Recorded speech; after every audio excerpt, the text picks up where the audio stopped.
வணக்கம் மக்களே, எல்லோருக்கும் பிடிச்ச உருளைக்கிழங்கு சிப்ஸ் எப்படி செய்யலான்னு பார்க்கலாம் வாங்க. ரொம்பவே முறுமுறுன்னு கடையில் வாங்கி சாப்பிட்ற மாதிரி எப்படியே செய்யலாம்.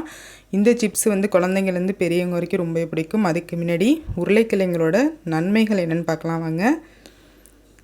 கார்போஹைட்ரேட் அதிகம் உள்ளது, எலும்புகள் வலுப்பெறுகிறது, கொலஸ்ட்ரால் அதிகரிக்காது, இரத்த அழுத்தத்தை கட்டுப்படுத்தும், செரிமானத்தை மேம்படுத்தும். பார்த்திங்களா, இந்த உருளைக்கிழங்கு நம்ம வீட்டில் இருக்கிறத வச்சு நம்ம செஞ்சு கொடுக்கலாம். வெளியில் வேஸ்ட்டாக ஸ்நாக்ஸ்லாம் வாங்கி கொடுக்குறதோட நம்ம வீட்டிலே செய்யலாம். இதுக்கு என்னென்ன பொருட்கள் தேவைப்படும்னு பார்க்கலாம் வாங்க. இதுக்கு நான் 2 பெரிய சைஸ் உருளைக்கிழங்கு நல்லா கழுவிட்டு, தோல் சீவாமையே நல்லா கழுவிட்டு ஒரு துண்டு இல்லை காட்டன் டவுல் அது மாதிரி போட்டு நல்லா தொடச்சி வச்சுருக்கேன். இப்போ இது மாதிரி நம்ம சீவிக்கலாம். இதை மாதிரி காய் சீவுறது எல்லார் வீட்லேயும் இருக்குதுன்னு நினைக்கிறேன். இதை மாதிரி சீவுற கட்டர் இருந்தாலும் ஓகே. ஆனால் ரொம்ப மெலிசாக நம்ம இந்த உருளைக்கிழங்கை சீவிக்கணும். அப்போ தான் உங்களுக்கு உருளைக்கிழங்கு நல்லா முறுமுறுன்னு வரும். எந்த அளவுக்கு உங்களுக்கு கை பார்த்து வச்சு சீவுங்க. இது சீவும் போது ரொம்பவே கை பத்திரம். இது மாதிரி காய் சீவுறதுல ரொம்ப மெலிசாக சீவி எடுத்துக்கோங்க. அப்போ தான் உங்களுக்கு கிறிஸ்பியான பொட்டேட்டோ சிப்ஸ் கிடைக்கும். இது மாதிரி சேஃபில் நீங்கள் சீவிக்கலாம்.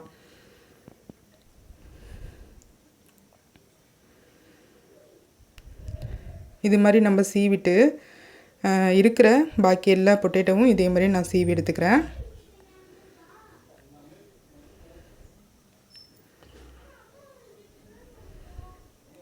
இது மாதிரி சீவிட்டு ஒரு 5 நிமிஷம் ஃபேன் காற்றுல நல்லா மேலே ஈரம் இல்லாத டவுல் போட்டு நல்லா தொடச்சிட்டு ஃபேன் காற்றுல வச்சிடலாம். அதுக்கு முன்னாடி எண்ணெய் நல்லா காஞ்சிட்ருக்கு.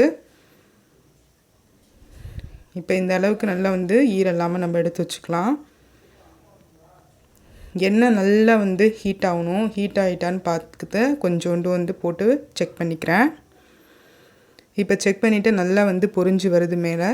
இந்த அளவுக்கு சூடு எண்ணெய் இருக்கும் போது நம்ம சீவி வச்சுருக்கிற உருளைக்கிழங்கை சேர்த்துக்கலாம்.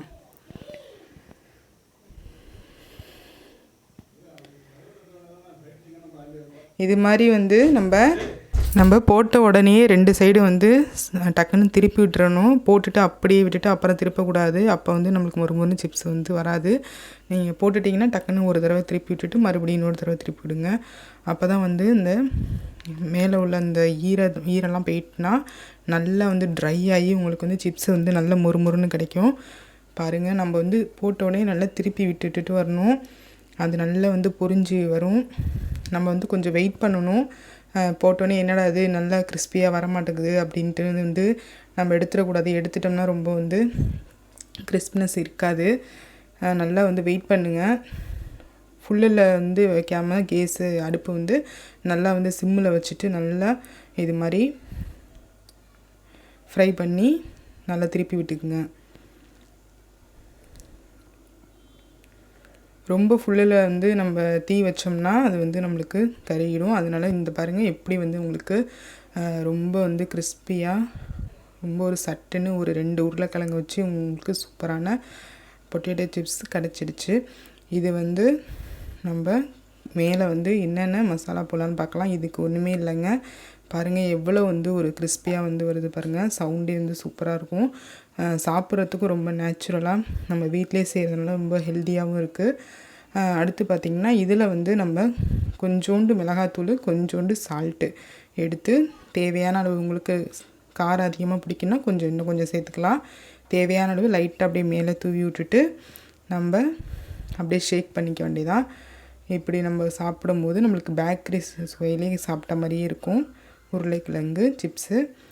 இது மாதிரி ஒரு 2 மினிட்ஸில் குழந்தைங்களை ஸ்நாக்ஸ் கேட்டாங்கன்னா நீங்கள் வீட்டில் இருக்கிற இந்த 2 உருளைக்கிழங்கு வச்சு செஞ்சு கொடுத்துடலாம். கண்டிப்பாக ட்ரை பண்ணுங்கள். இந்த வீடியோ உங்களுக்கு பிடிச்சிருந்துன்னா சப்ஸ்கிரைப் பண்ணுங்கள், லைக் பண்ணுங்கள், ஷேர் பண்ணுங்கள். வாழ்க வளமுடன்.